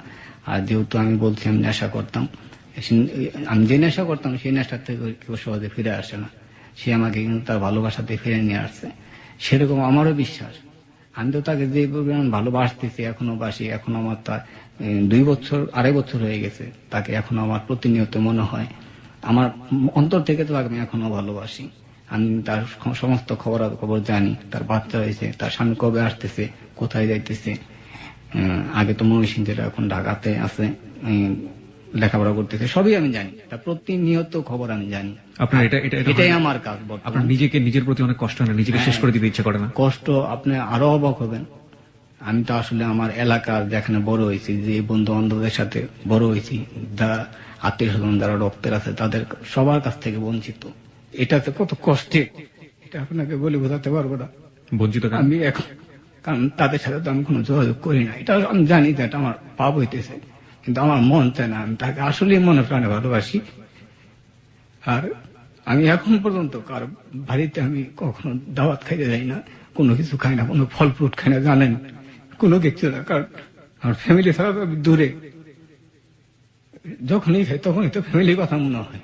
আর তাদের সাথে যোগাযোগ করি না এই কারণে যে যোগাযোগ করলে তো তাদের মায়ে তো আমি চলে যাব।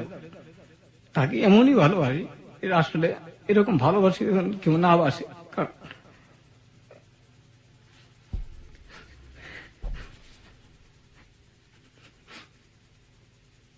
আচ্ছা, আমরা অনুষ্ঠানটা এখানে শেষ করতে চাই। আপনার কি যারা এতক্ষণ শুনলেন তাদের উদ্দেশ্যে কিছু বলার আছে? উদ্দেশ্য, আমার জন্য দোয়া করতে বলি। আর আমি যে পাপটা করছি আল্লাহ যেন আমার ক্ষমা করে, এই জন্য দোয়া করতে বলি। আর আমি তো চাই যে আসলে সে ভালো থাকুক, আমিও দোয়া করি সে ভালো থাকুক। কিন্তু সে তো এখনো যে অবস্থায় আছে সেটা তো তার পাপ। আমি চাই যে তাকে সরাসরি ডিভোর্স দিতে। এটাই আমার আসল উদ্দেশ্য। আসলে আমি জানি না সে আমার কথা এগুলা শুনবে কিনা। আমি তো তাকে ইচ্ছে করলে তাকে আমি জানাই অনুষ্ঠান করতে পারতাম, আমি তাও করিনি, কারণ হয়তো তাতে তার ক্ষতি হইতে পারে। এই জন্য আসলে আমি কাউকেও জানাইনি যে আমি অনুষ্ঠান করতেছি।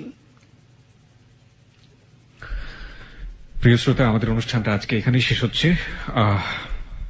আমরা সবসময় বলি, গল্প থেকে আপনি কি শিখবেন সেটা একান্তই আপনার ব্যক্তিগত ব্যাপার। আমরা কোন ধরনের কোন নৈতিক লেসন গল্পের শেষে দিই না, এটা একান্তই আপনার ব্যক্তিগত, আপনার উপরে ছেড়ে দিলাম বরাবরের মতো। তাই আগামী বুধবার কিবরিয়া আবারও ফিরে আসবে